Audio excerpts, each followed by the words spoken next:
कृष्णा।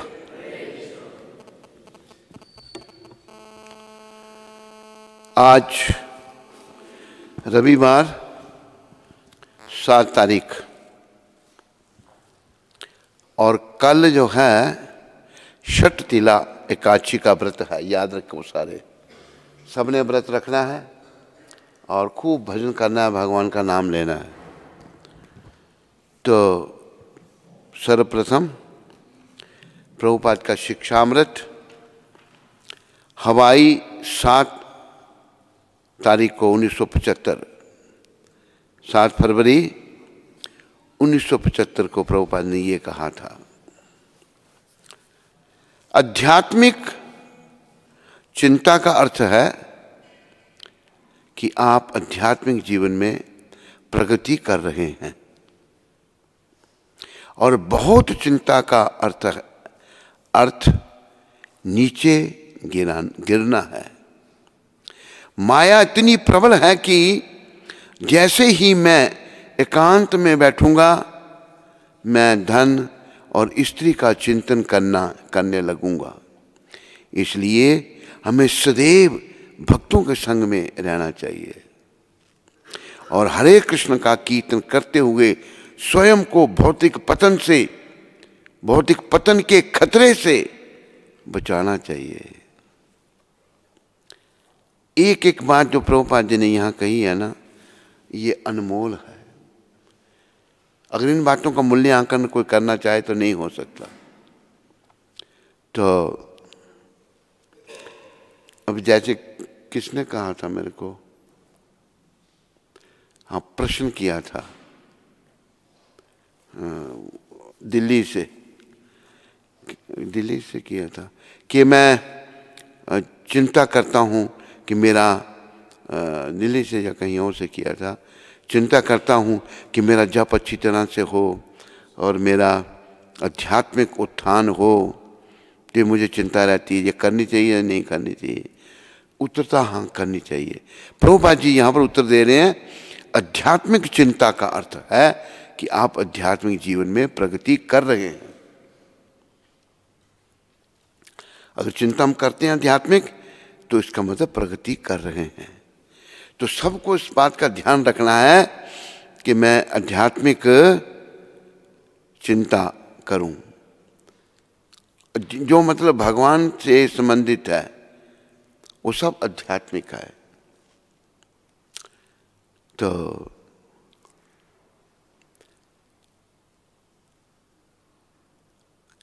और बहुत ही चिंता का अर्थ बेकार की चिंता का अर्थ मतलब गिरना है, हमारा पतन हो रहा है। तो भौतिक जो हैं, सब लोग भौतिक चिंताओं में लगे हैं। कैसे खाना है, कैसे सोना है, कैसे विषयों को भोगना है, सब लोग। और पशु पक्षी भी यही कर रहे हैं। पशु पक्षियों का भी सारे दिन खाने का काम है, हैं? उनका बस यही है, विषयों को कैसे भोगना। तो मनुष्य शरीर में हमें गिरना नहीं है। बहुत ही चिंता का अर्थ नीचे गिरना है। फिर प्रभुपाद कहते हैं, माया इतनी प्रबल है, माया बहुत शक्तिशाली है। भगवान ने गीता में कहा है, देव ही एष गुणमयी मम माया दुरत्यया। मेरी जो ये माया है, ये बड़ी कठिन है, बहुत कठिन। भगवान कहते हैं। अब जब भगवान भी कह रहे हैं मेरी माया कठिन है, तो फिर कैसे कल्याण होगा हमारा। भगवान साथ में कहते हैं, मामेवा ये प्रपद्यन्ते मायाम एतन तरंती थे। जो मेरी शरण में आ जाते हैं, वो मेरी माया को लांघ जाते हैं। तो माया से बचने का बस एक मात्र रास्ता है, कृष्ण की शरण। और कोई नहीं। सन्नी बैठा तो पीछे से चला गया है।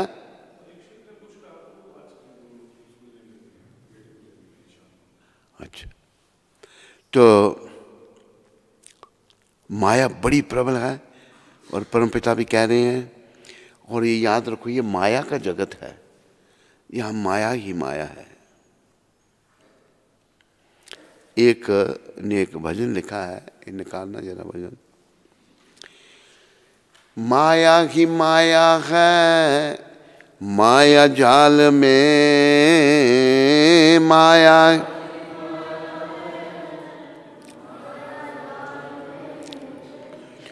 कोई ना होगा उस दिन जाने के हाल में, कोई ना होगा उस दिन जाने। कर्मों का बोझ तेरा तू ही ढोएगा बंदे, कर्म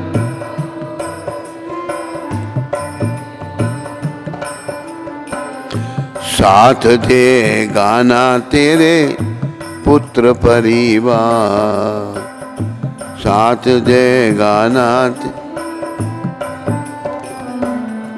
इसलिए हरि बोल हरि बोल, हरि नाम सार, हरि बोल हरि।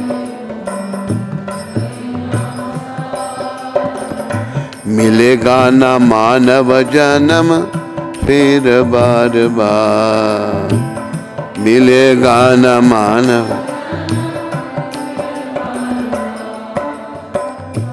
मानव तन पा कर के भूल गए जो हरि नाम, मानव तन पा कर के जो भूल गए हरि।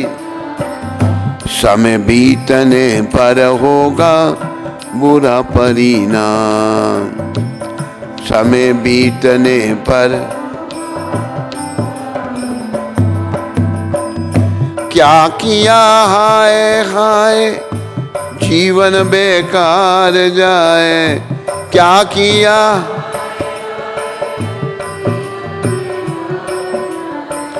लिया नहीं मधुर नाम एक बार, लिया नहीं मधुर नाम।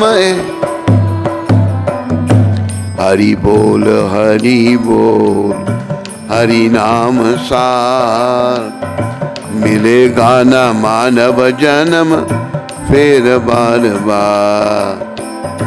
हरि बोल, सारे बोलो।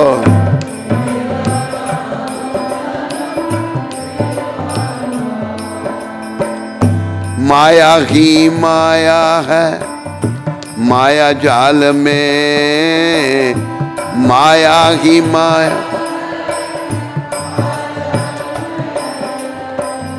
कोई ना होगा उस दिन जाने के हाल में, कोई ना होगा।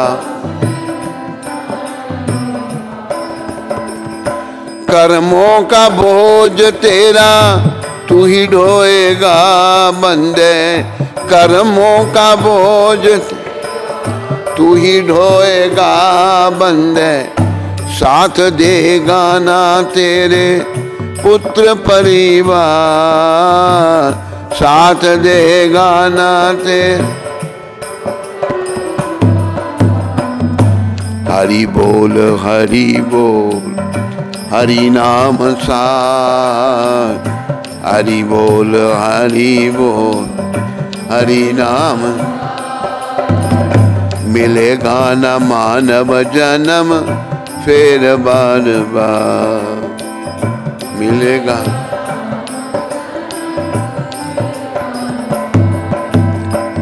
भूल कर हरि को जिसे समझा तू अपना, भूल कर सुन। अरे गलत लिखा है, अरे पुराने वाली पुस्तक ला निकाल। भूल कर के हरि को, हरि तो हमारे हैं ही भाई, तेरा कॉपी करने वाले ने गलती कर दी है।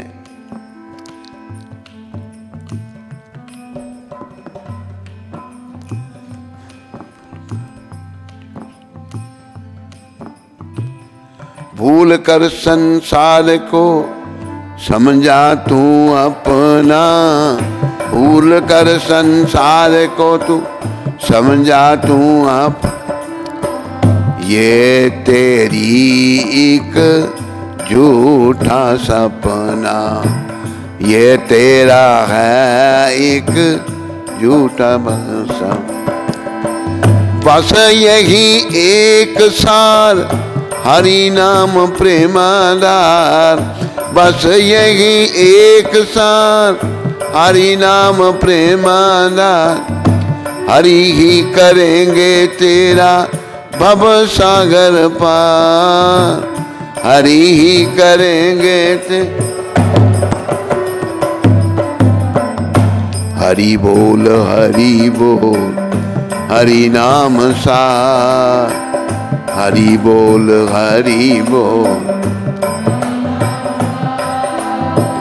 मिलेगा न मानव जन्म फिर बार बार।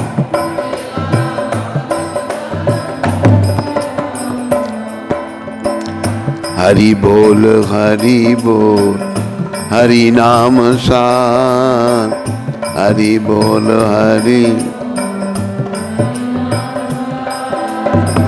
मिलेगा न मानव जन्म फिर बार बार।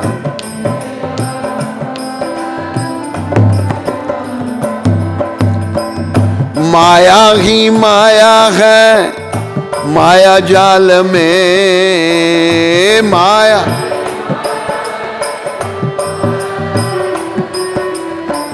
कोई ना होगा उस दिन जाने के हाल में कोई,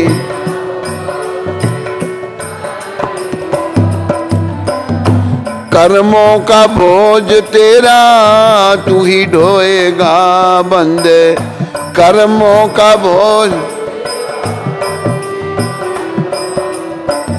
धन देगा ना साथ न पुत्र परिवार, धन देगा ना साथ न पुत्र परिवार। हरि बोल हरि नाम सार, मिलेगा ना मानव जन्म फिर बार बार। सारे बोलो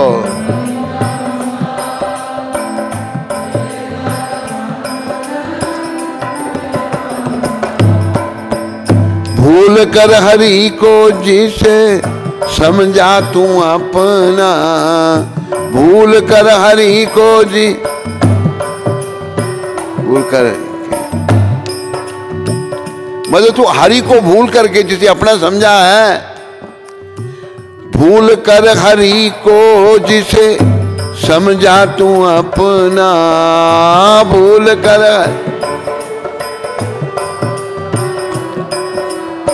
ये तेरा है एक झूठा सपना, ये तेरा है झूठा। बस यही एक सार हरि नाम प्रेमाधार, बस यही एक सार हरि नाम प्रेम, हरि ही करेंगे तेरा भव बेड़ा पार, हरि ही करेंगे तेरा भव बेड़ा पार, हरि ही करेंगे तेरा भव सागर पार, हरि ही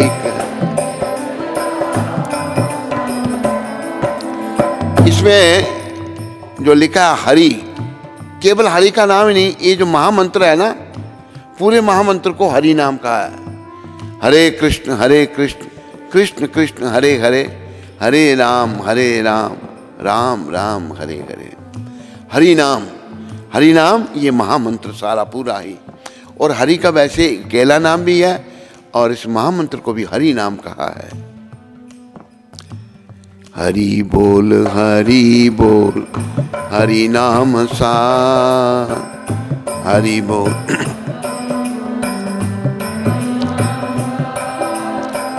मिलेगा न मानव जन्म फिर बार बार।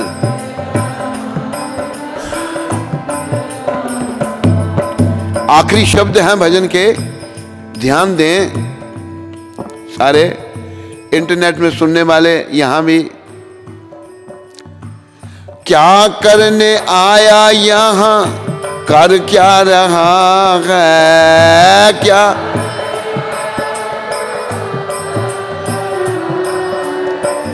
भजना था नाम हरि का, पाप कर रहा है भजना।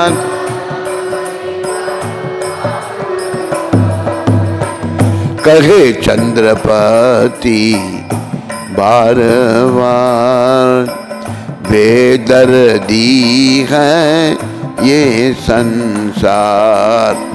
कहे चंद्रपति बार बार, बेदर्दी है ये संसार। बार बार ना कर भूमि को पाप, ये तेरी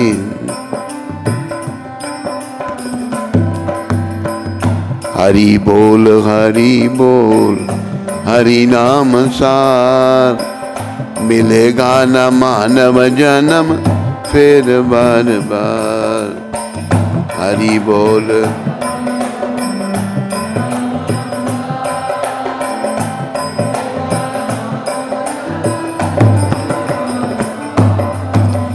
ये बात हमने याद रखनी है, ये जो शरीर अभी हमारे जिसमें हमारी आत्मा रह रही है, ये बार बार मिलने वाला नहीं है। प्रभुपाद भी यही शिक्षा दे रहे हैं। ये शरीर मनुष्य शरीर ये अभी मिला है, तो इसका लाभ ये है, इसके द्वारा भगवान का नाम लो, विशेष करके हरि भजन करो।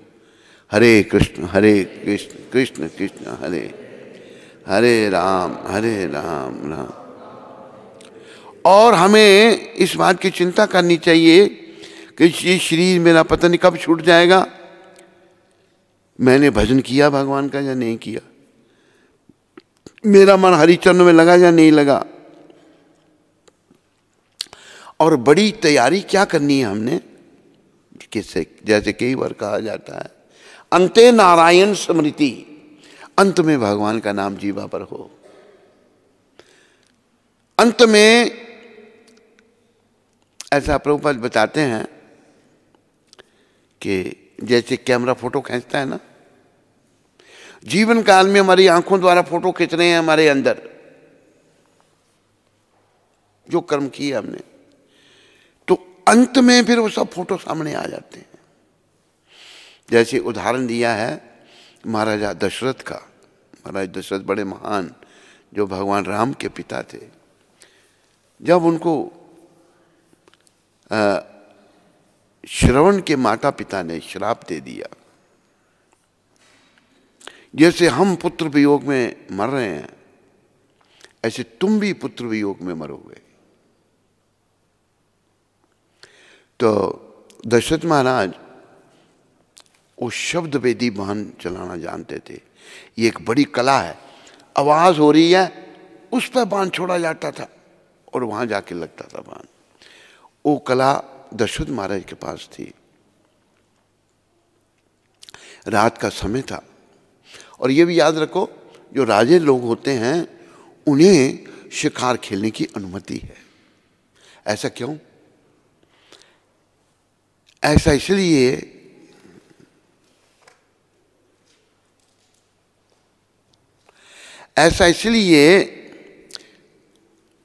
कि राजा को प्रजा की रक्षा करनी है, और राजा के हाथों जो जानवर मरते थे उनकी सदगति होती थी, उनका अगला जन्म मनुष्य का हो जाता था।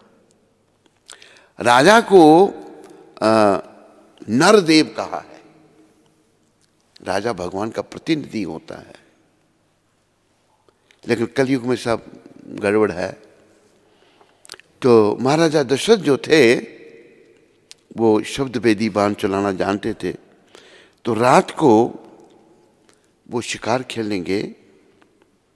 एक सरोवर था, उसके किनारे वो खड़े हो गए। कोई पशु रात को पानी पीने आएगा तो मैं शब्द भेदी बाण चलाकर उसको मारूंगा। असल में जो जानवरों की जोनी क्या है, ऐसे बेचारे भटकना ही है। राजा के हाथों जो मरे तो उनकी प्रगति हो जाती है, उनको फिर 84 लाख योनियों में नहीं जाना पड़ता। उस शरीर के बाद उनको मनुष्य शरीर मिलता है। तो जो जानवर मारे जाते हैं राजाओं के हाथ से, उनकी सदगति है, उनकी दुर्गति नहीं है। तो रात का समय था, श्रवण बहुत बड़े भक्त हुए, माता पिता के बड़े भक्त थे, माँ बाप की बड़ी सेवा की उन्होंने। अंधे थे श्रवण के माता पिता, दोनों को अपने कंधे पर उठाकर तीर्थ यात्रा करवा रहे थे।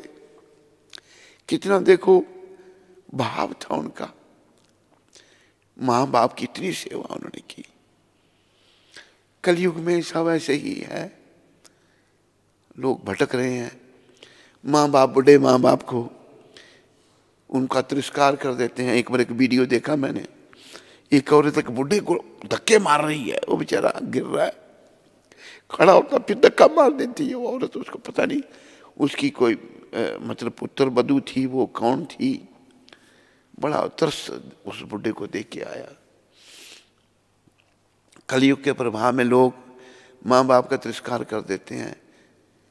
इतने मूर्ख लोग, क्योंकि भक्ति नहीं करता कोई भी, ये भूल जाते हैं कि हमने भी बूढ़े होना है, हमारी क्या गति होगी। लेकिन श्रवण कुमार जी इतने माता पिता के भक्त थे, वो अपने कंधे पर उठाकर माता पिता को ले जाते थे।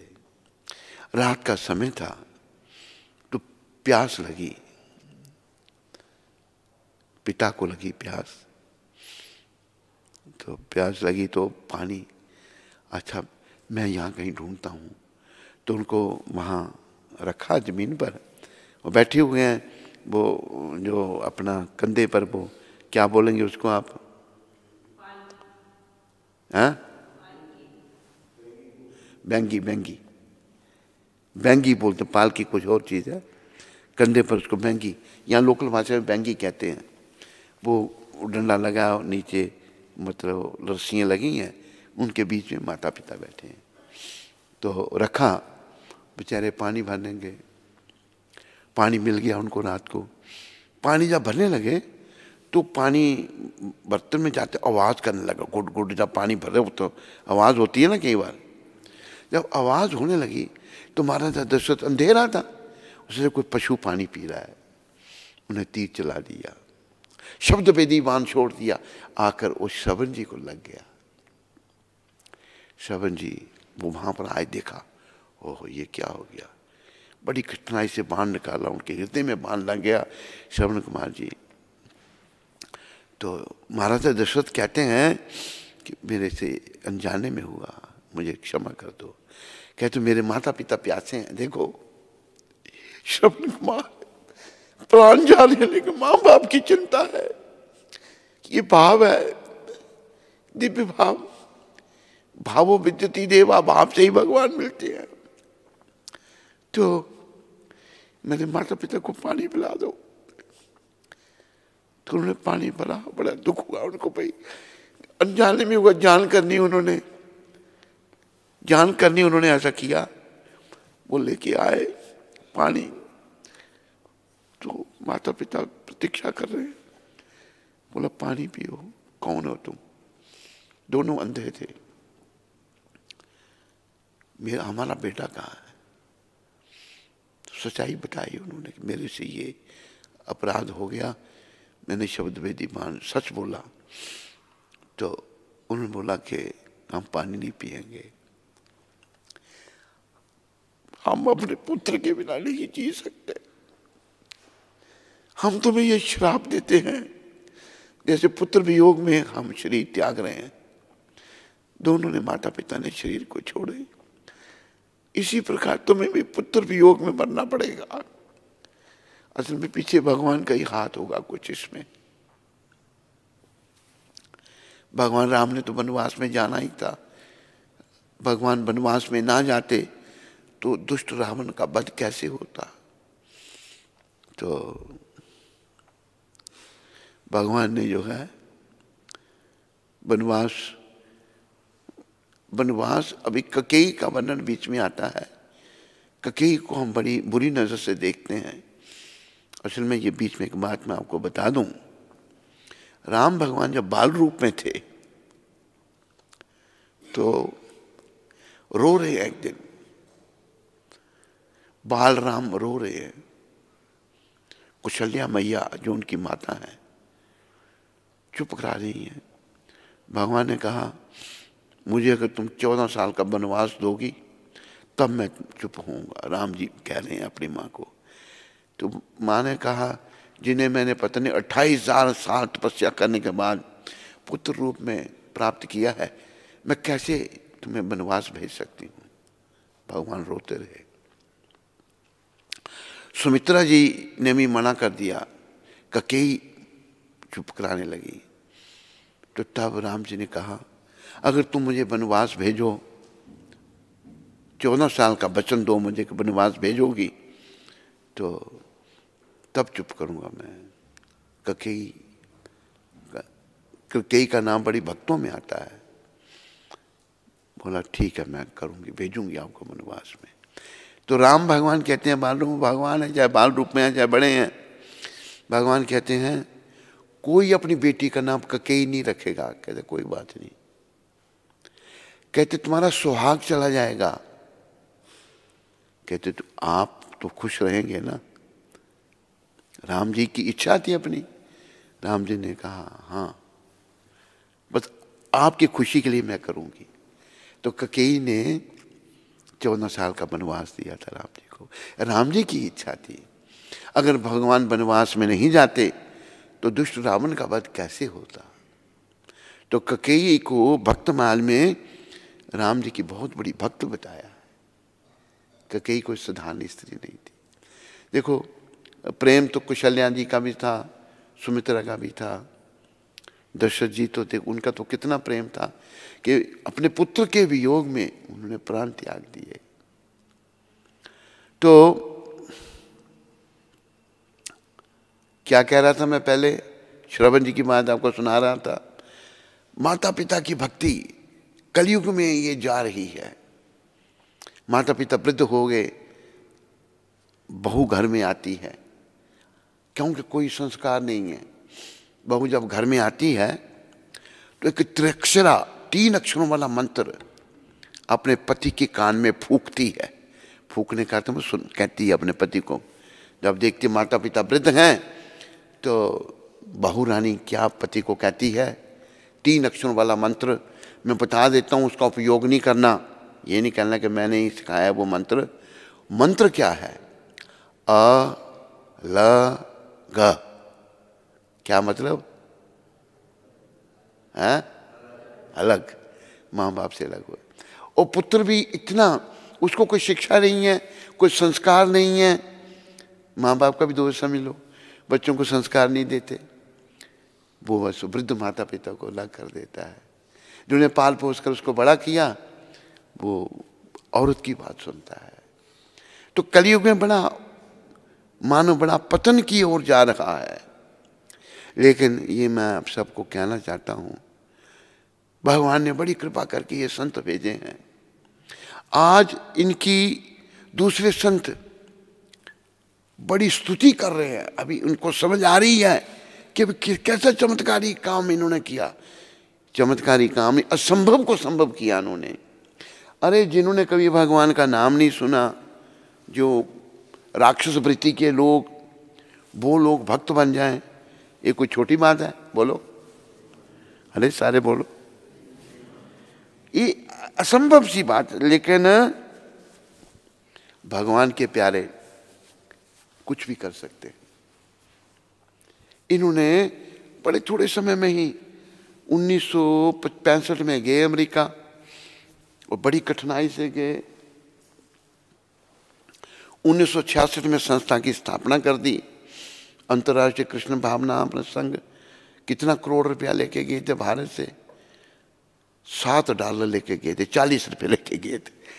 संस्था की स्थापना हो गई और लगे फिर केंद्र खुलने। पहला न्यूयॉर्क में केंद्र खोला, फिर मॉन्ट्रियल कनाडा में खोला, फिर सियाटल वाशिंगटन में खोला, अमेरिका में जगह जगह केंद्र खोले। फिर इंग्लैंड में भक्तों को भेज दिया, वहाँ केंद्र खोला, पेरिस में भेज दिया, जर्मनी में भेज दिया। क्या बड़ा चमत्कार है ये इनका। ये चमत्कारी संत हैं। हम लोग इनकी महानता नहीं समझ सकते क्योंकि हम संसार में खोए हुए लोग हैं। अरे इन संतों को पहचानो, इनको समझो, इनकी शरण में आओ। संजय बता रहा है कुछ संत बड़ी तारीफ कर रहे हैं इनकी, बड़ी स्तुति कर रहे हैं। एक संत ने कहा कि मैं 1 करोड़ों बार प्रणाम करूं वो भी कम है इनको। एक दूसरी संप्रदाय के संत कह रहे हैं। और ये जो कौन सी संप्रदाय का और कहा था तुमने? श्री संप्रदाय के संत हैं, वो क्या कह रहे हैं?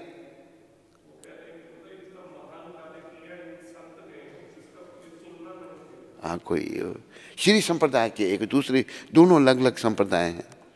तो भाई ऐसे संतों के चरणों को पकड़ लो भाई। मैं सभी से कहता हूं, इनके आगे हमारी योग्यता कुछ नहीं है, हम तो जीरो हैं बिल्कुल। ये योग्य हैं और आज भी आपकी मदद करेंगे, सहयोग करेंगे। इनका सिमरन करो, इनका नाम लो। मैं एक बात बता देता हूं इनकी महानता। जब मैं संस्था में नया नया था, ये बात मैंने पहले भी सुनाई है, फिर सुना देता हूं। तो उस समय बम्बई में थे हम, 74 की बात है। हम जब सोते थे तो चूहे भागते थे ऊपर, बड़ी शोर, चूहे भरे हुए थे, दुनिया भर के चूहे। एक हमारा गुरु भाई गुजर गया, वो भी वहाँ था। तो चूहा उसका पैर कुतर गया। मैंने कहा भाई चूहा तेरा पैर कुतर गया, तेरे को पता नहीं लगा? उसको गुस्सा आया। कहते चूहा जब काटता है फिर फूंक मारता है तो दर्द नहीं होती। देखा उसका ये उंगली है ना, अंगूठा, आगे से खा गया चूहा, इतना अंदर से खून निकल रहा है। ऐसी हालत में हम वहाँ रहते थे। तो प्रभुपाद जो हैं, क्या आज से पहले क्या कह रहा था? 1974। हाँ, ये शाबाश, तू याद रखा कर। मेरी वृद्धावस्था के कारण अपना स्मरण शक्ति थोड़ी डाउन जा रही है। डॉक्टर भी हैं बहुत सारे, लेकिन इलाज नहीं करते हमारा। कहते नहीं, भगवान आपको ठीक करेंगे। चलो जैसे हरी इच्छा। तो 74 की बात मैं बता रहा हूँ आपको। क्या हुआ कि मैं सुबह उठा जब देखा तो बुखार है, मुझे बुखार चढ़ गया। मैंने सोचा अभी आराम करता हूँ, लेटा रहा। मैं मंगल आरती नहीं गया। वैसे बुखार की हालत में जाना चाहिए था, पर नया था मैं संस्था में। मैं लेटा रहा और फिर बाद में देर से उठा, शायद नहाया धोया भी। तो फिर मैंने सोचा भाई सुबह जो अल्पाहार भक्त लोग लेते थे वो नहीं खाऊंगा तो सारा दिन भूखों मरना पड़ेगा, कोई पूछेगा ही नहीं यहाँ मुझे। तो मैं जाके पंक्ति में बैठ गया उधर, और ये भक्त लोग बैठे हुए हैं, मैं भी बैठा हूँ। तो मेरे आगे प्रसाद, कुछ एक केला, कुछ और परोस दिया गया, रख दिया गया। तो एक हमारा गुरु भाई, बड़ा महान गुरु भाई, वो भी पधार गया बेचारा, चला गया। वो आया, आती उसने मेरे आगे से प्रसाद की प्लेट उठा ली। वो कहता है कि तुम मंगल आरती में नहीं थे। मुझे बड़ा दुख हुआ। मैंने कहा देखो कैसा, इसने पूछा नहीं मेरे को भाई मैं क्यों नहीं था मंगल आरती में, मुझे तो बुखार था। मुझे उठा ली उसने प्लेट। बड़ा दुख हुआ मुझे अंदर से, मतलब नए नए संस्था में थे, बड़ी ग्लानि, बड़ा दुख, बड़ी परेशानी। ना जप में मन लग रहा है, ना कुछ और हो रहा है, बड़ा परेशान है। अंदर से प्रेरणा क्या हुई मेरी आत्मा से, अंदर की प्रेरणा बता रहा हूं आपको, अंदर की बात बता रहा हूं कि प्रभुपाद जी का नाम लो, प्रभुपाद का सिमरन करो। महामंत्र नहीं जपा जा रहा, इतना दुख मेरे को, दुख की बात थी या नहीं थी? बोलो, थोड़े सारे बोल रहे हैं दुख की बात। अरे प्रसाद आगे से उठा लेना, कभी सुना ही नहीं हमने ऐसा। और ऊपर पता करता भाई क्यों नहीं आया मंगला आंटी, बताता मैं बुखार था मेरे को, भाई हो सकता उस समय भी हो, इसलिए नहीं। तो प्रेरणा हुई कि प्रभुपाद का नाम लो। मैं प्रभुपाद प्रभुपाद प्रभुपाद प्रभुपाद प्रभुपाद जपने लगा। मेरे प्यारे हरि भक्तों व माताओं, क्या हुआ मेरे अंदर जो कष्ट को क्या कहेंगे हिंदी में, हैं? कलमश क्या कहेंगे मधुप्रिया? कलमश नहीं है, वेदना, वेदना क्या कहेंगे?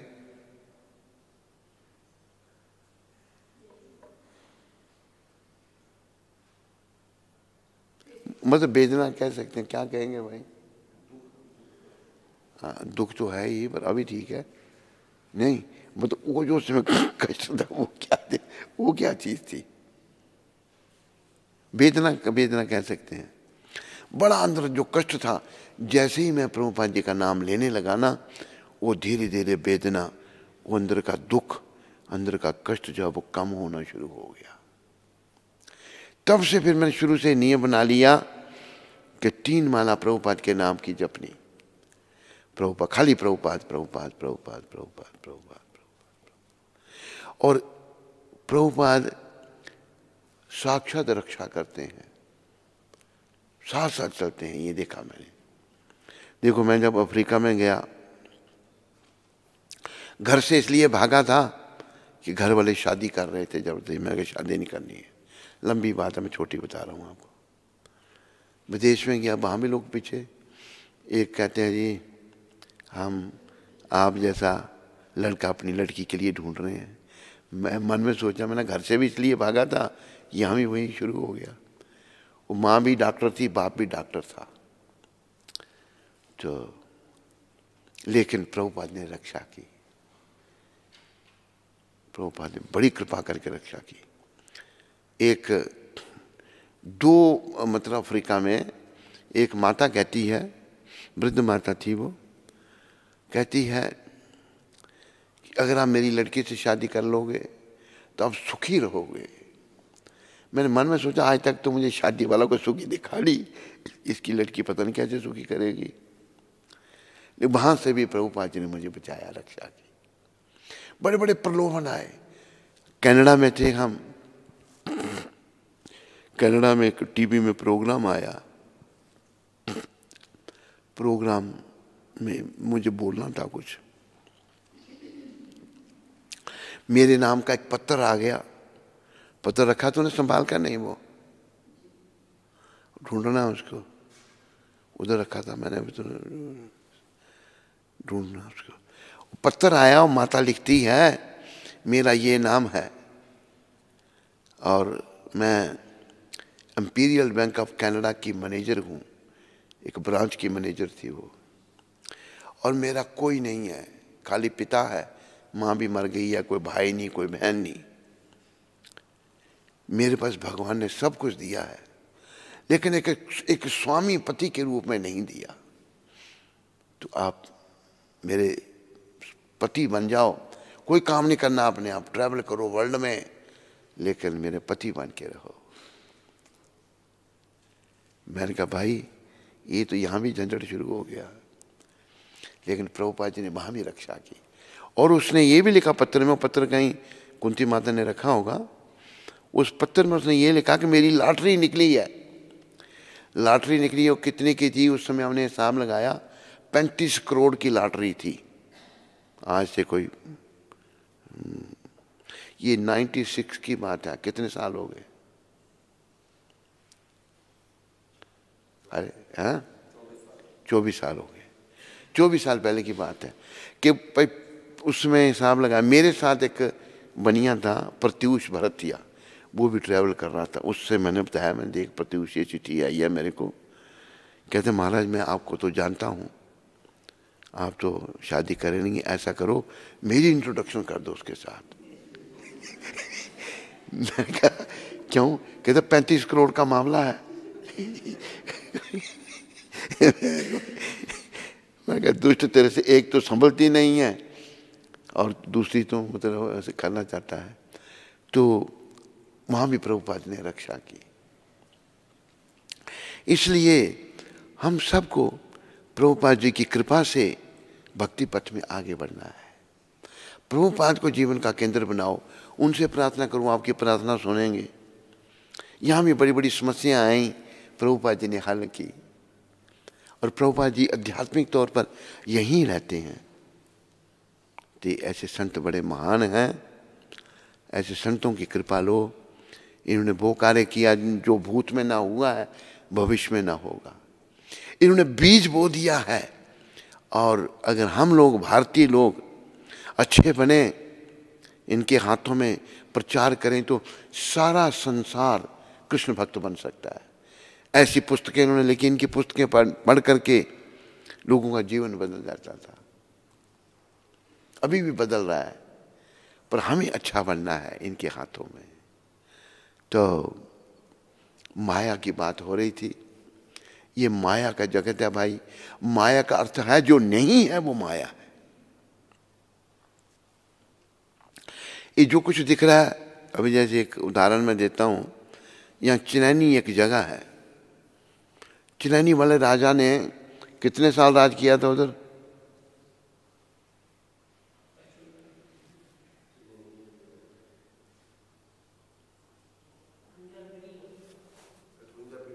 हाँ, इतने 58 पीढ़ी महाराज किया राजा ने।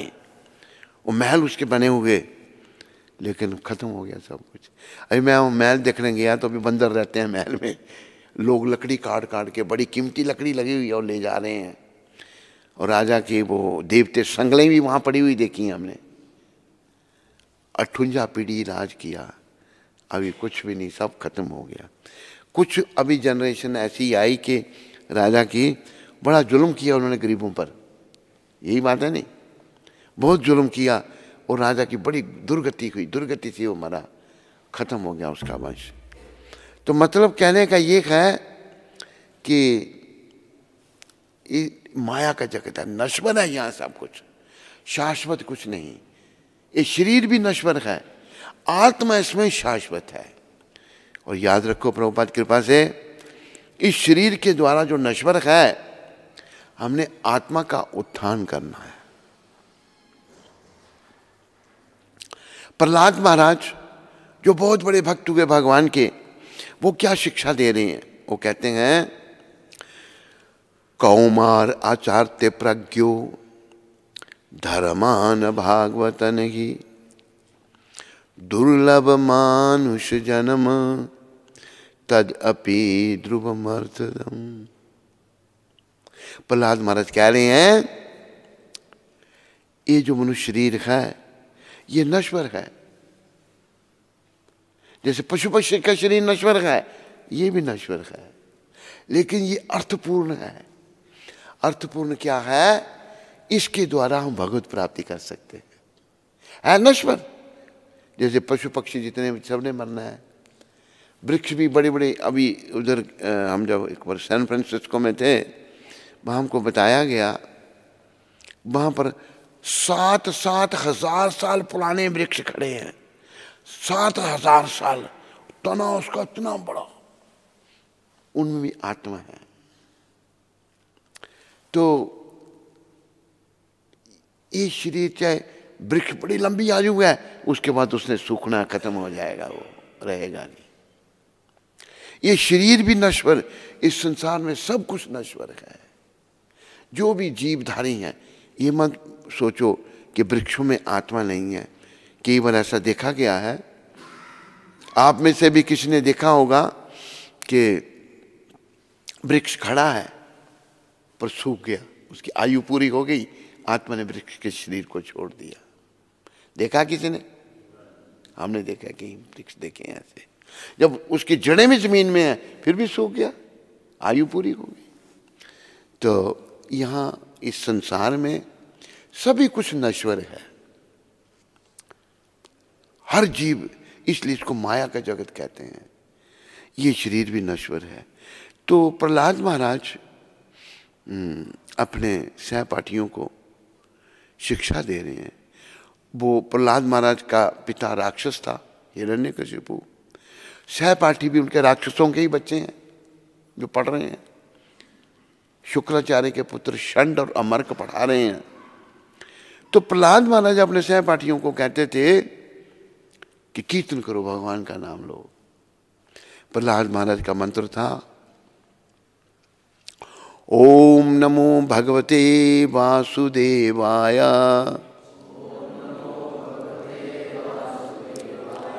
ओम नमो भगवते वासुदेवाय,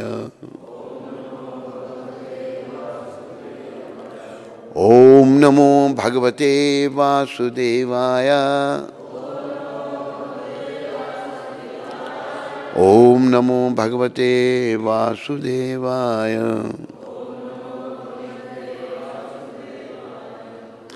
तो प्रहलाद महाराज इस मंत्र का जप और कीर्तन करते थे। तो उनके सहपाठी सब राक्षसों के बच्चे हैं।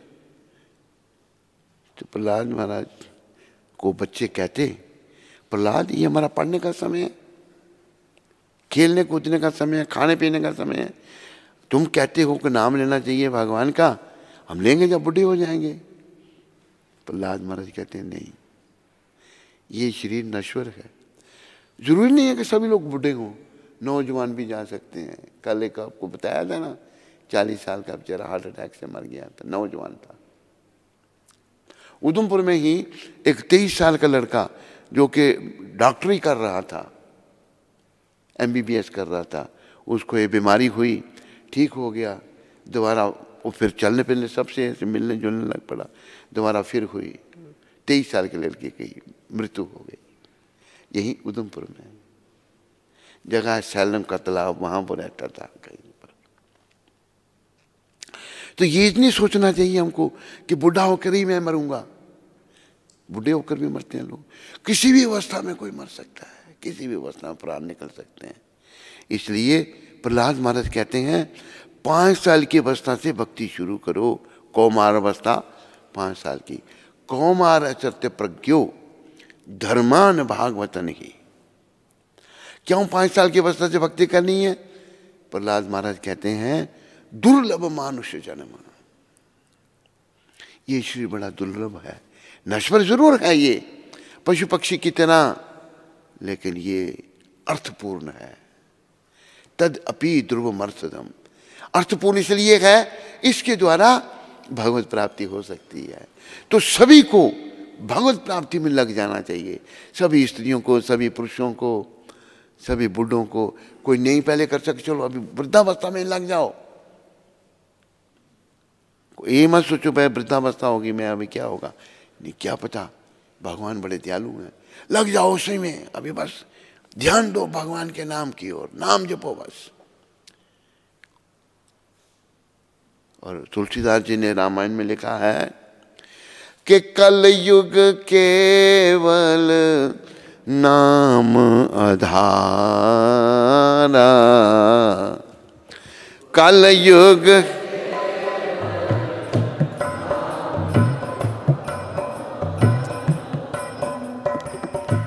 सुमिर सुमिर नर उतरे ही पारा।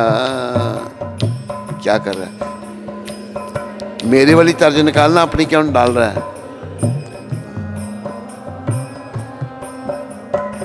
एक कलयुग रूपी भवसागर को पार करने के लिए नाम ही एकमात्र सहारा है।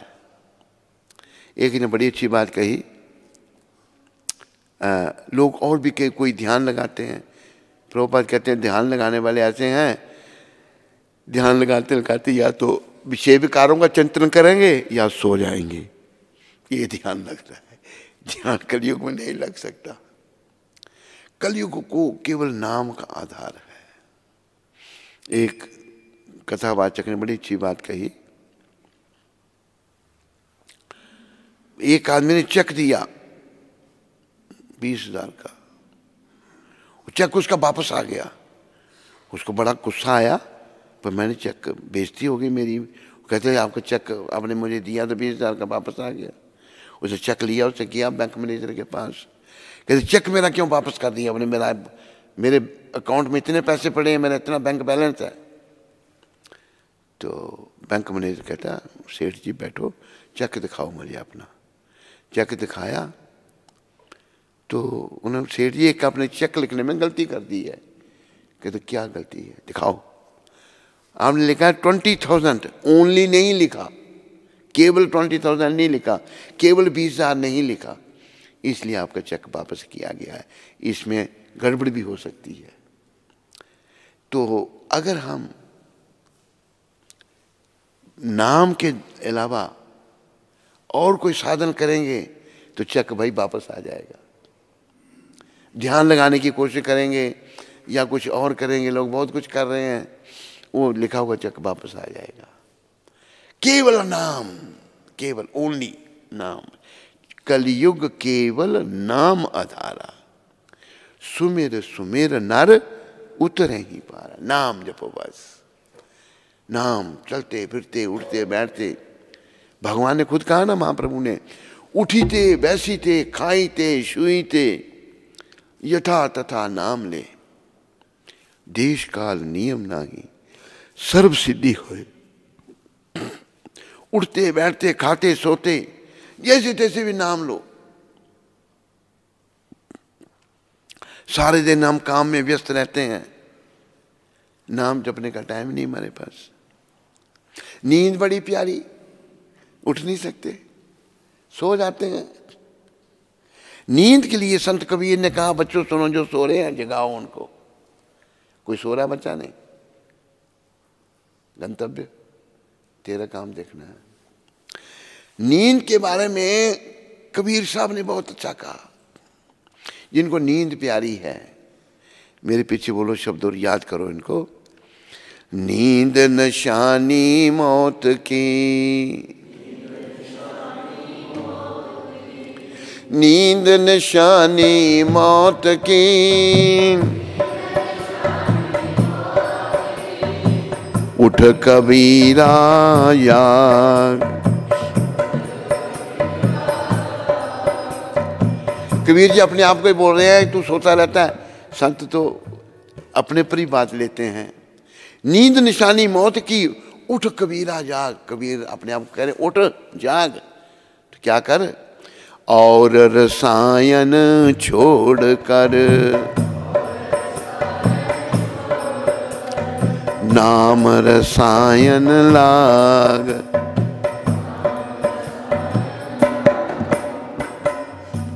रसायन कहते हैं सोने को बनाना। तो आदमी अगर पैसे इकट्ठे करेगा, सोना खरीद लेगा उसका। कहते और रसायन छोड़कर, बाकी रसायन जो तू छोड़ दे, नाम रसायन लाग। नाम जो है, नाम रूपी धन तुम इकट्ठा कर। नाम धन का खजाना बढ़ाते चलो, नाम धन। हरे कृष्ण हरे राम गाते चलो, हरे कृष्ण हरे कृष्ण हरे राम गाते चलो, हरे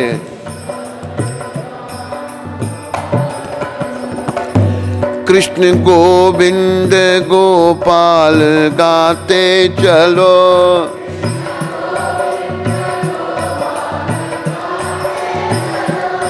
मन को विषयों के विष से हटाते चलो, मन को विषय।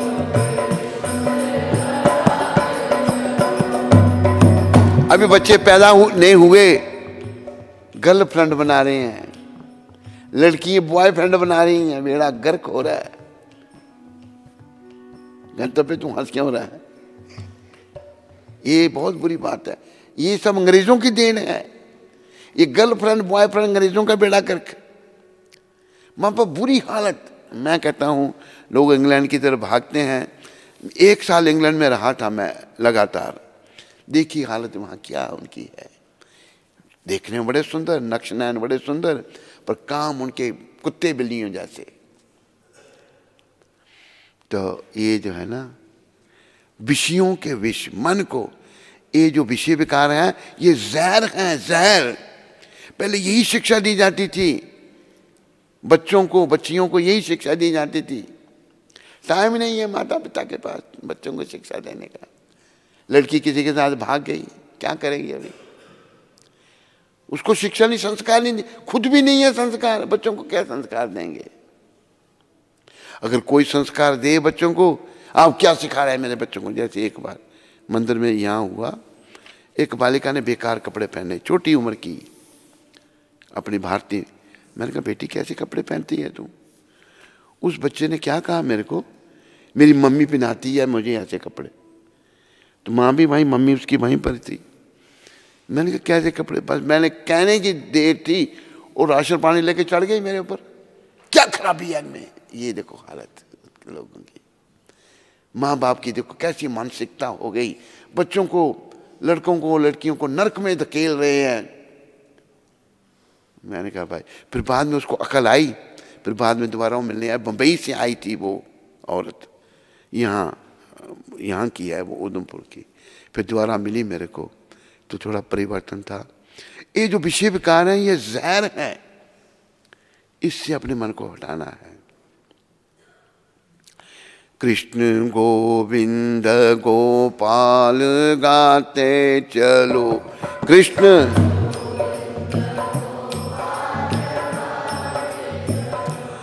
मन को विषयों के विष से हटाते चलो।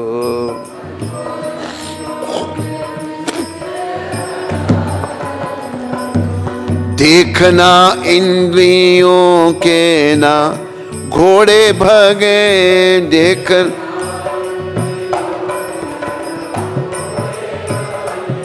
रात दिन इनके संयम के कोड़े लगे, रात इनकी।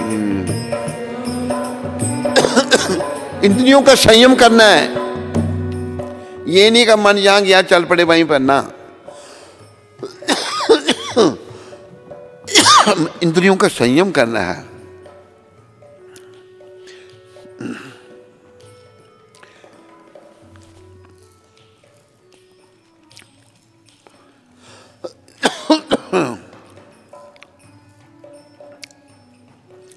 अपने रथ को सुपथ पे चलाते चलो, अपने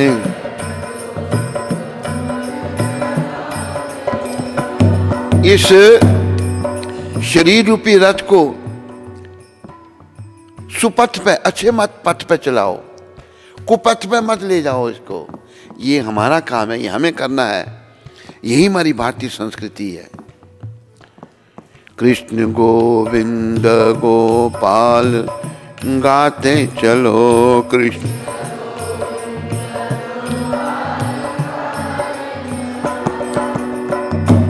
फिर कुछ शिक्षा आ गए। किसी को दुख लगे तो इतना चिल्लाते हैं कुछ लोग, ओ हो, बच्चों से भी ज्यादा। दुख में तड़पो नहीं, सुख में भूलो नहीं, दुख में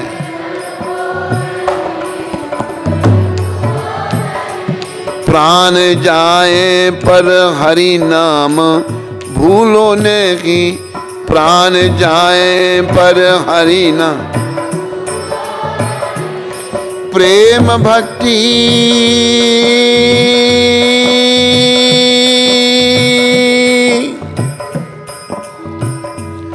प्रेम भक्ति के आंसू बहाते चलो, प्रेम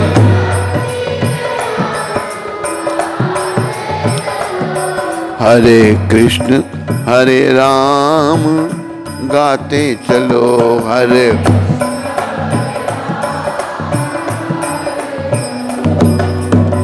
ऐसे भी लोग हैं,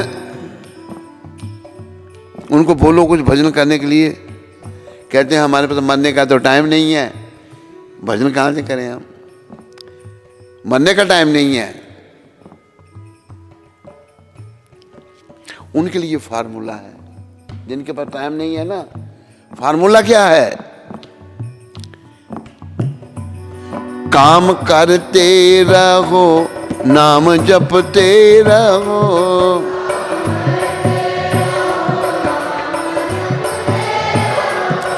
काम करते रहो, नाम जपते रहो,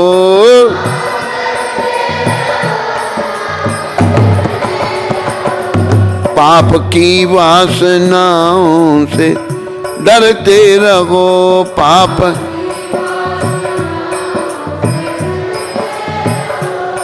नाम धन का खजाना बढ़ाते चलो, नाम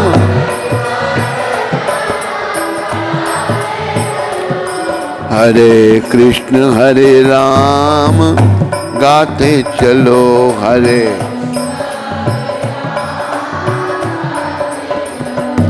कृष्ण गोविंद गोपाल गाते चलो।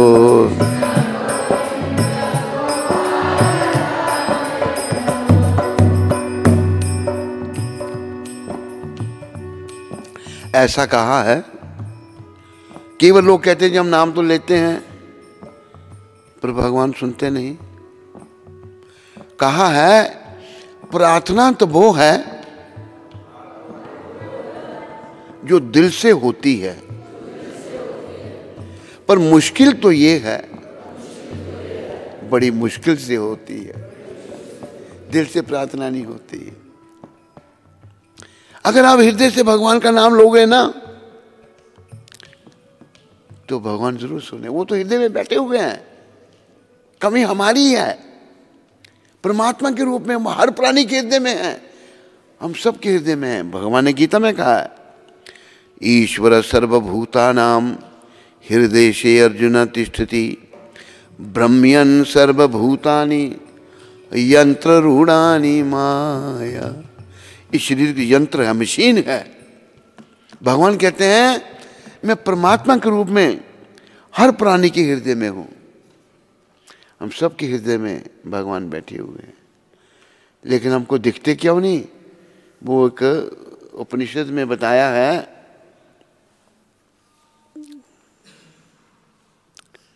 हे अर्जुन,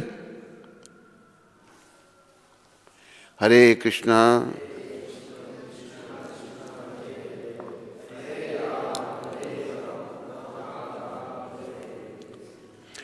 हे अर्जुन, परमेश्वर प्रत्येक जीव के हृदय में स्थित है। ये भगवत वाक्य है। और भौतिक शक्ति से निर्मित यंत्र में सवार की भांति बैठे समस्त जीवों को अपनी माया से घुमा रहे हैं, भरमा रहे हैं। क्योंकि आप बोलो पर भगवान भरमा रहे हैं हमको। क्यों भरमा रहे हैं? कि हम खुद भ्रमना चाहते थे, पहले हम खुद भटकना चाहते थे, इसलिए पतन हो गया। तो श्वेतश्वरा उपनिषद में भी कहा है कि आत्मा और परमात्मा इस प्रकार हैं जैसे एक वृक्ष पर दो पंछी बैठे हैं। एक पंछी वृक्ष के फल को खा रहा है और दूसरा पंछी जो है फल खाने वाले पंछी को देख रहा है। जो वृक्ष के फल को खा रहा है वो है आत्मा, देखने वाला है परमात्मा। वो फल खाने वाला पंछी इतना व्यस्त है फल खाने में, वो उसके पास समय नहीं अपने मित्र परमात्मा की ओर देखने का। तो हमारे मित्र तो श्री परमात्मा है, श्री कृष्ण हैं। ऐसे संत हमें समझाते हैं। ऐसे संत जब तक ना समझाएं तो कुछ समझ में नहीं आता। तो अगर हम बड़े भाव से भगवान, पहले तो ये भी प्रभुपाद जी ने कहा है शुरुआत में भाव नहीं होगा, जपने का प्रयास करो। जपते जपते जपते जपते जपते जपते धीरे धीरे जैसे शुद्धि होगी ना, फिर भाव का उदय होगा, शुरुआत में नहीं होगा। याद आएगा उसको कभी ना कभी, याद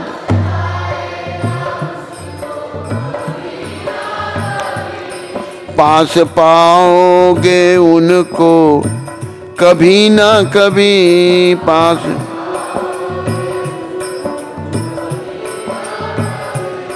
याद आएगा उनको कभी ना कभी, याद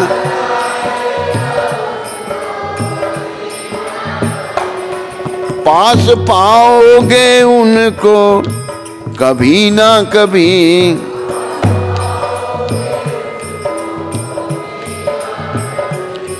ऐसा विश्वास दिल में जमाते चलो, ऐसा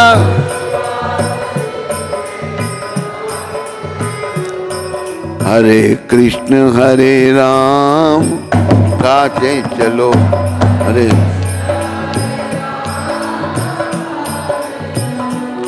कृष्ण गोविंद गोपाल गाते चलो।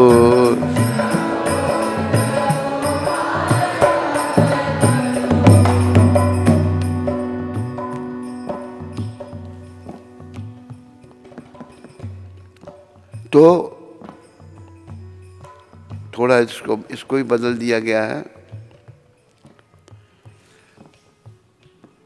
पास पाओगे उसको कभी ना कभी, पास पाओगे उस प्रेम भक्ति के आंसू बहाते चलो, प्रेम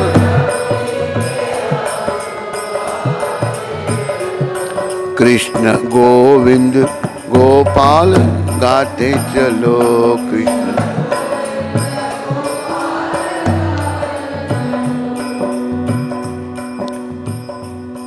प्रेम भक्ति की आंसू बहाओ भगवान के लिए।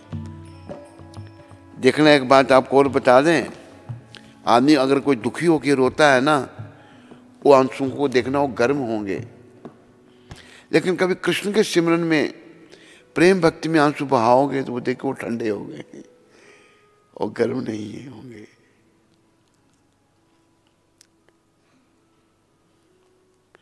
तो भगवान को बस याद करो, यही हमारे जीवन का उद्देश्य है। बाकी भाई काम तो पशु पक्षी भी कर लेते हैं, उनका भी परिवार है, वो भी अपने परिवार का पालन करते हैं। हमने भी ऐसा किया तो पशु पक्षियों से अच्छा कुछ नहीं किया।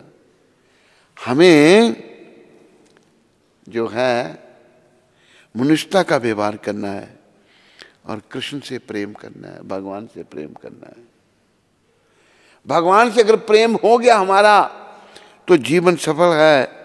अगर भगवान से प्रेम नहीं हुआ तो फिर पता किससे प्रेम करना पड़ेगा, किससे करना पड़ेगा पता आपको? नहीं पता। यमदूतों से। और यमदूत किसी को दिखे ही ना, ऐसी वो चीज़ है यमदूत, उनको देखने मात्र से मल मूत्र का त्याग हो जाता है, ऐसी शक्लें हैं उनकी। जब कंठ प्राण आए कोई रोग ना सताए, जब कोई, हे कृष्ण जब मेरे प्राण इधर आ जाएं कोई रोग ना हो मेरे को। यम दर्श ना दिखाए जब प्राण तन से निकले, यम दर्श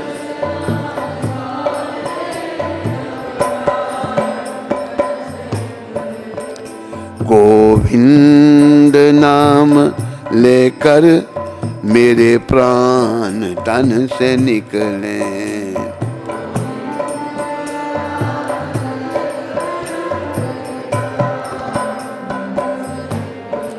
प्रार्थना की है भगवान से, श्री वृंदावन का स्थल हो, मेरे मुख में तुलसी दल हो, श्री वृंदा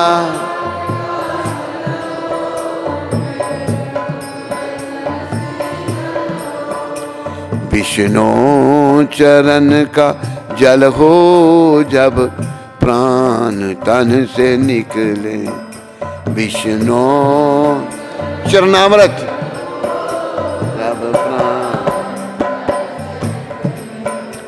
श्री गंगा जी का तट गो, श्री यमुना जी का बट गो,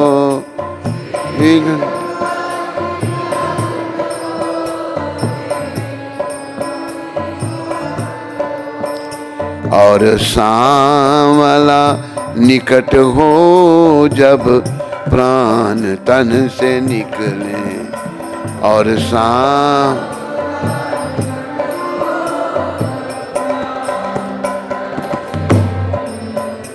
इतना तो करना स्वामी जब प्राण तन से निकले।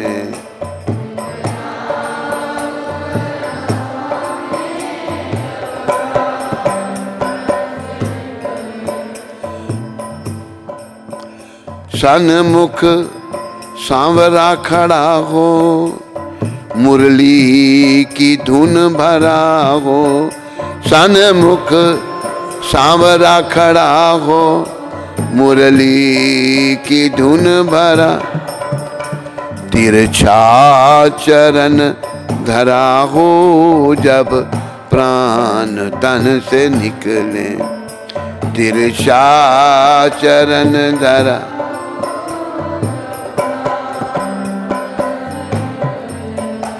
सिर पर सोना मुकुट गो, माथे पे काली लट गो, सिर पर सोना मुकुट गो, माथे पे काली, यही ध्यान मेरे घट हो जब प्राण तन से निकले, यही ध्यान।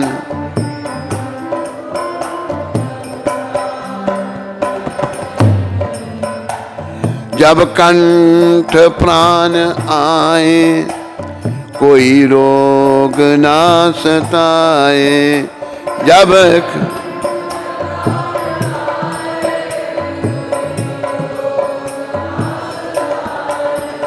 यम दर्श ना दिखाए, जब प्राण तन से निकले, जन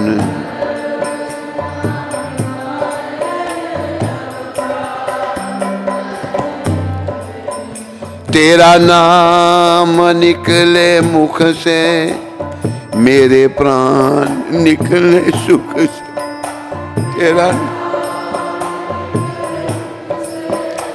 मेरे प्राण निकल, बच जाऊं घोर दुख से जब प्राण तन से निकले, बच जाऊं घोर।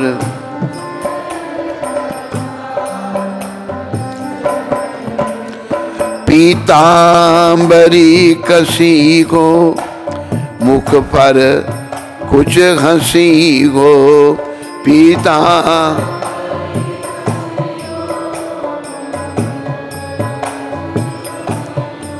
यह सभी मेरे मन बसी हो जब प्राण तन से निकले, ये सभी मेरे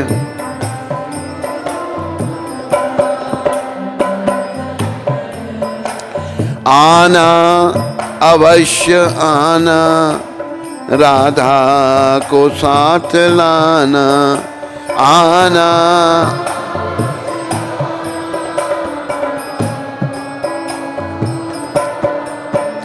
आकर दर्श दिखाना जब प्राण तन से निकले, आकर दर्श दिखाना।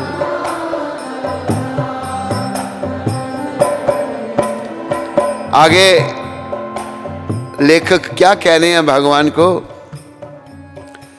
जब प्राण निकल जाए शरीर से, नापाक मेरे तन को हरि हाथ ना लगाना। नापाक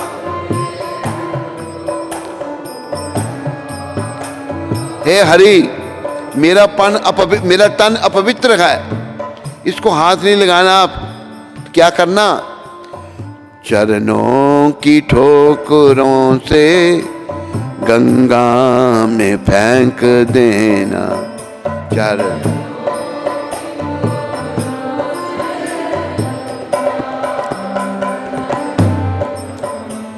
यहां पर थोड़े आखिरी शब्दों में भक्त ने गलती कर दी है, वो गलती मैं बोल देता हूं।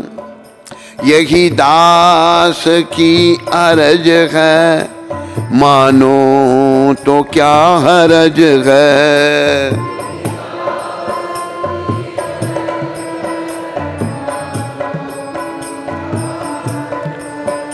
कुछ आपका फर्ज है, जब प्राण तन से निकले। कुछ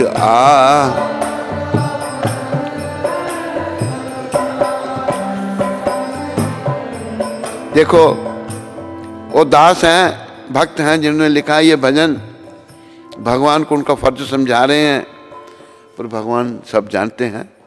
पर कई बार भक्तों की सुन भी लेते हैं भगवान।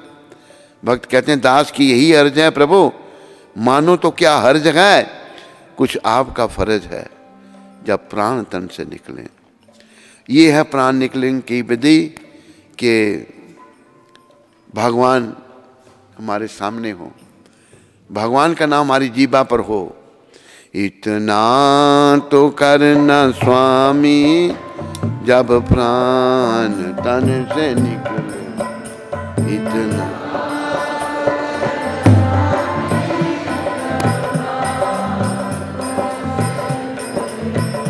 गोविंद नाम लेकर मेरे प्राण तन से निकले।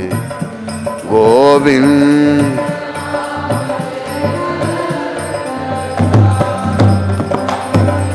सारे बोलो, गोविंद जय जय, गोपाल जय जय, गोविंद जय जय, गोपाल जय जय, गोविंद जय जय, गोविंद जय जय। राधा रमन हरि, राधा रमन हरि, गोविंद जय जय। गोविंद बोलो हरि गोपाल बोलो, गोविंद बोलो हरि गोपाल बोलो, गोपाल बोलो गोविंद बोलो,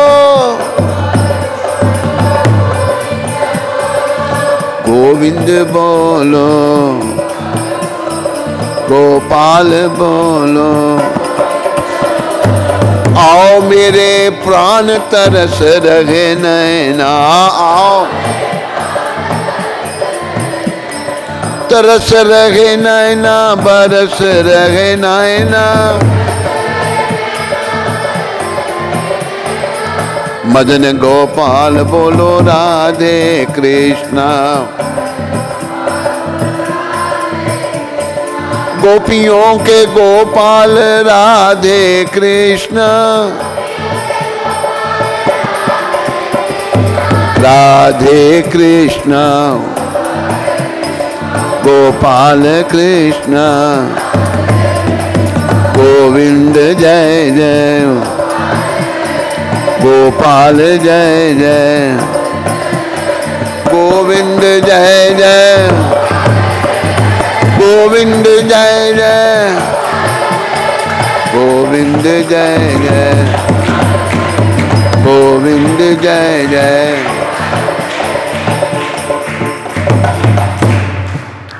बोलो राधा गोविंद भगवान की। बोलो मोर मुकुट बंसी वाले की।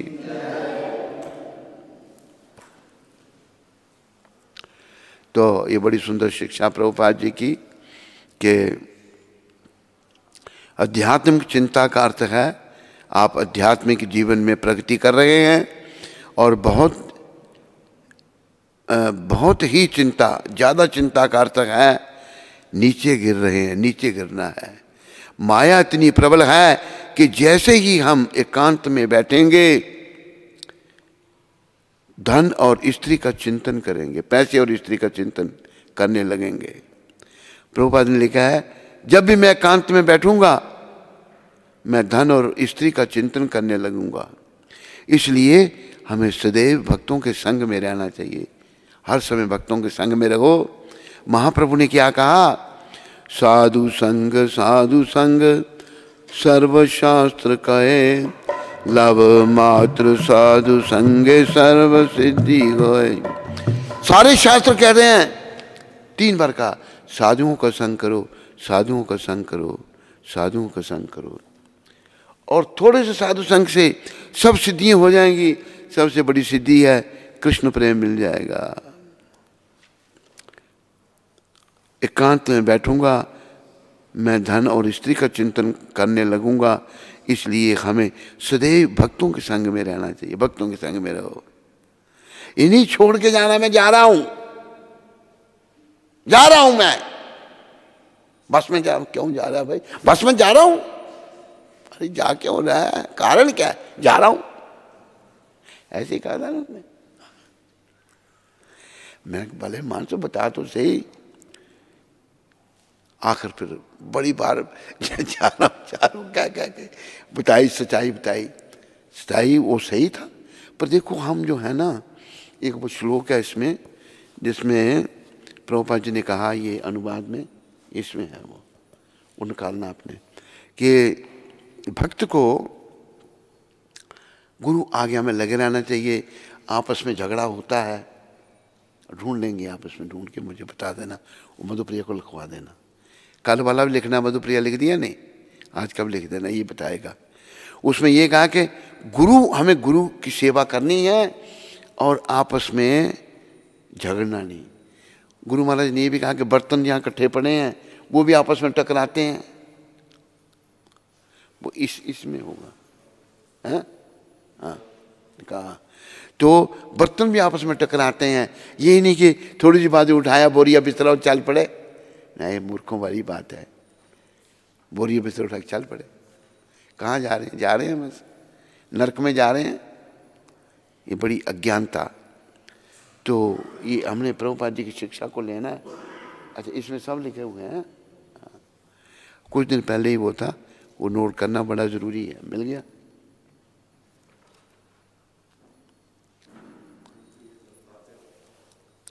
कौन सा? ये वाला।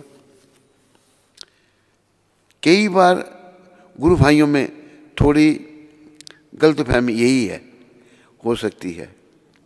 अरे मधुप्रिया, ये भी तेरी तरह बड़ा फास्ट है, फटाफट निकाल देता है, हैं? इसलिए तेरे को मतलब 2-3 असिस्टेंट रखने पड़ेंगे साथ में। कई बार गुरु भाइयों में थोड़ी गलतफहमी हो सकती है। यहाँ तक कि मुक्त आत्माओं के बीच भी ऐसा देखा जाता है। किंतु महत्वपूर्ण यह है कि प्रत्येक भक्त गुरु के मार्गदर्शन में श्री कृष्ण की सेवा में संलग्न रहे। ये लिखना है। 7 जनवरी, 8 जनवरी, 9 जनवरी, यही है। इसको नोट कर लेना। और कहाँ पर कहा था? नेल्लोर में, 7 जनवरी 1976। तो प्रभुपाद कह रहे हैं अकेले बैठूंगा, स्त्री चिंतन करूंगा, धन का चिंतन करूंगा।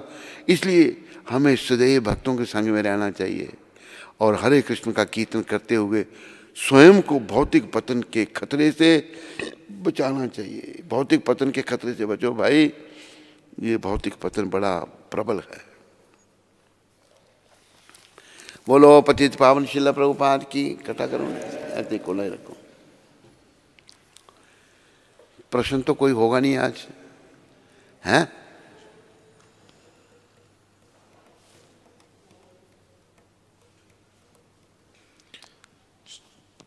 आस्था मेहता माता, दिल्ली से।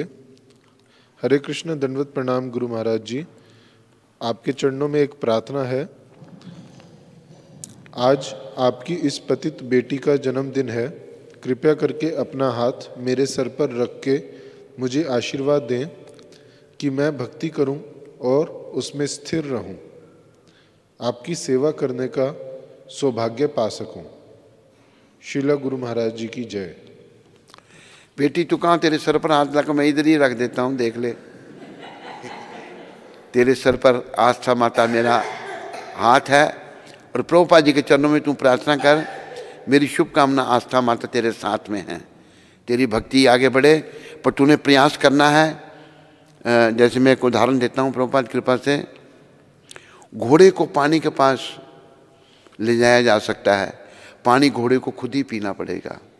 प्रभुपाद हमको भगवान के पास ले आए हैं, भक्ति हमें खुद ही करनी पड़ेगी, हिम्मत करनी पड़ेगी और मेहनत करनी पड़ेगी, ज़रूर सफलता होगी, इसमें कोई संदेह नहीं है। धन्यवाद तेरा आस्था माता। गोविंद गिरिधारी दास जी, अंबाला से। हरे कृष्ण महाराज जी, दंडवत प्रणाम। महाराज जी, आज हमारे लड्डू गोपाल जी का स्थापना दिवस है। हाँ, आज हमारे लड्डू गोपाल जी का स्थापना दिवस है। हाँ, आप हमें आशीर्वाद दीजिए कि हम भक्ति और अच्छे से कर पाएं। महाराज जी, आप अंबाला कब आओगे और हम दास पर कब कृपा करोगे? अभी थोड़ा मौसम ठीक हो रहा है, ये कोरोना की बीमारी जा रही है, अभी कोई कहता आ रही है, कोई कहता जा रही है, पता नहीं कैसा है। तो अगर वैक्सीन लग गया तो प्रयास किया जा सकता है। बहुत सारी जगहों में जाना है। गोविंद गिरधारी जी, गोविंद गिरधारी जी, बहुत सारी जगहों में जाना है। बड़े समय से लॉकआउट हैं हम, लॉकअप हैं, lockup lockout, lockdown, lockout lockup, lockup हैं, ना इधर जा सकते हैं ना उधर जा सकते हैं। थोड़ा लॉकअप खुले तो फिर सोच सकते हैं कैसा करना है, जगह जगह जाना है और लोगों से मिलना है। धन्यवाद गोविंद गिरधारी जी आपका। गीता छन्ना माता। गीता छन्ना, कहाँ से? हरे कृष्ण, परम दयालु, परम कृपालु, परम पूजनीय गुरुदेव जी महाराज के पावन चरण कमलों में दासी का कोटि कोटि साष्टांग प्रणाम। गुरुदेव जी, राधा माधव जी आपको हमेशा तंदुरुस्त रखें ताकि मुझ जैसी पतित का उद्धार हो सके। गुरुदेव जी, क्या सैर करते करते जप कर सकते हैं? क्या सैर, वॉकिंग करते करते? हाँ, कर सकते हैं। ये गीता छन्ना माता, बताना तुम कहाँ से हो। महाप्रभु ने कहा है, उठीते बैसीते खाईते शुईते यथा तथा नाम ले। उठते बैठते खाते सोते चलते फिरते जैसे तैसे भी नाम जपो। देश काल नियम नहीं, ये नहीं कि अभी जपना अभी नहीं जपना है, सर्व सिद्धि होए। ये मैंने पहले भी श्लोक कहा, फिर कह रहा हूँ, ये महाप्रभु का वाक्य है। और किसी भी हालत में नाम जपो, बस नाम जपना है।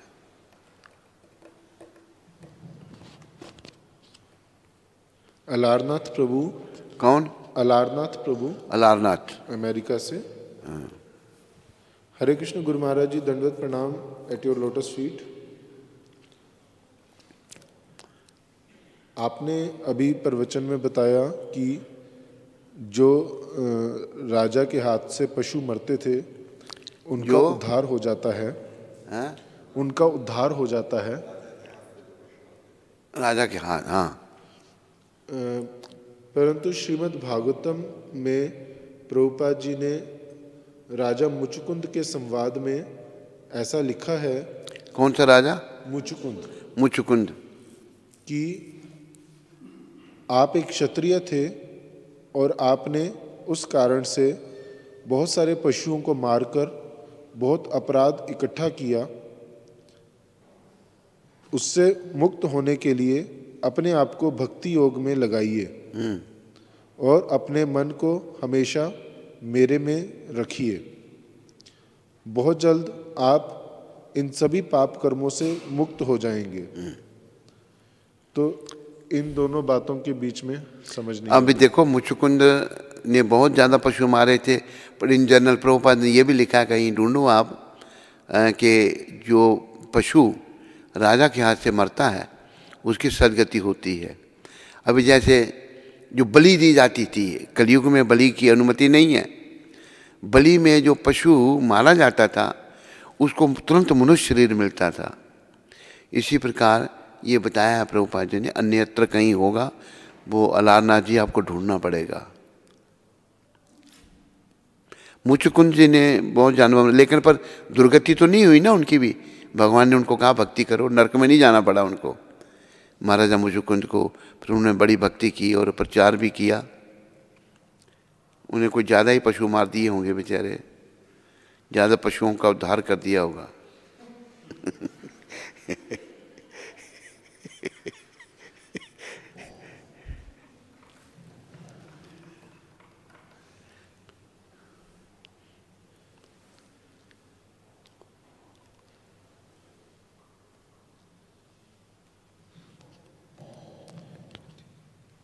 कुछ गड़बड़ हो रही है।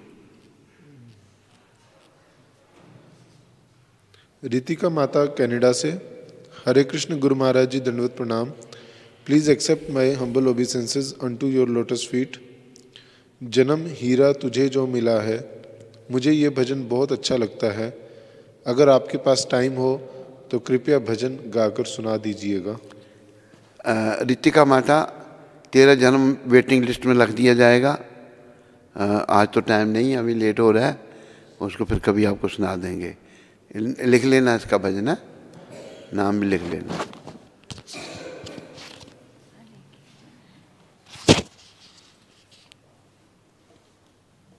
हरे कृष्णा। बोले सद्गुरुदेव महाराज की जय, जगत गुरु श्रील प्रभुपाद की जय। तो आज पलवल से श्रीमान मनोज जी ने ठाकुर जी के लिए सेवा भेजी है, तो उनका और उनके परिवार का श्रील प्रभुपाद आश्रम उधमपुर के सभी भक्तों की ओर से बहुत बहुत आभार। हरि बोल।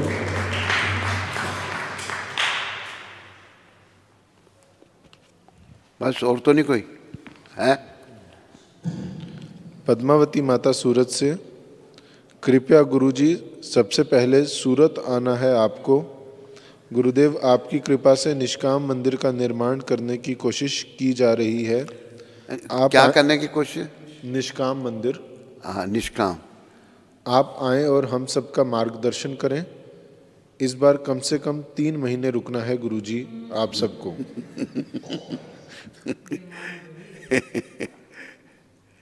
पद्मावती माता, प्रयास किया जाएगा, कितना समय निकाल सकते हैं, क्योंकि बड़े समय से बहुत जगह जाना है, तो हम एक किस्म के जेल में ही पड़े हुए हैं 2 साल से। कहीं आ जा नहीं सकते। पर सूरत में भी आना है, ज़रूर आना है। कितना टाइम लगा सकेंगे ये टाइम ही बताएगा, पर आना है थोड़ा ठीक होने पर।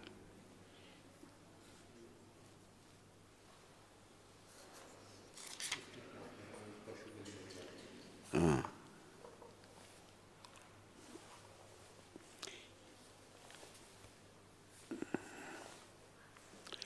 पशु उसके प्रश्न जो है ना, जो अलारनाथ ने पूछा है,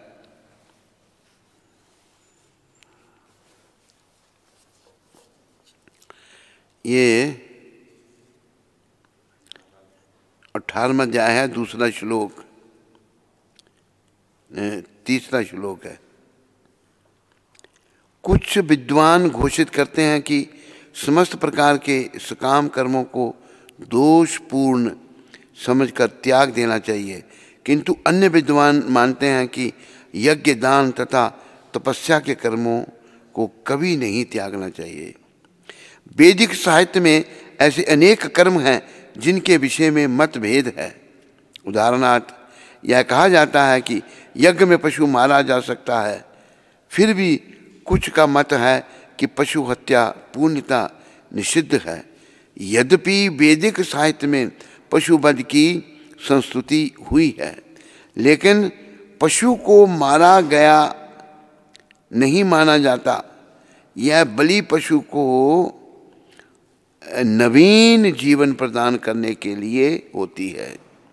कभी कभी यज्ञ में मारे गए पशु को नवीन पशु जीवन प्राप्त होता है, तो कभी वह पशु तत्क्षण मनुष्य योनि को प्राप्त हो जाता है। लेकिन इस संबंध में मनीषियों में मतभेद है। कुछ का कहना है कि पशु हत्या नहीं की जानी चाहिए, और कुछ कहते हैं कि विशेष यज्ञ बलि के लिए यह शुभ है। अब यज्ञ कर्म विषयक विभिन्न मतों का स्पष्टीकरण भगवान स्वयं कर रहे हैं। हरे कृष्णा। अलारनाथ का उत्तर मिल गया है?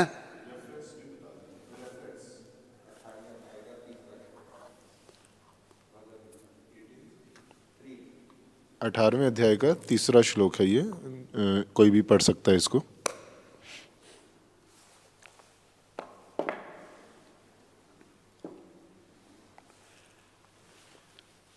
स्कंद पुराण में तुलसी देवी की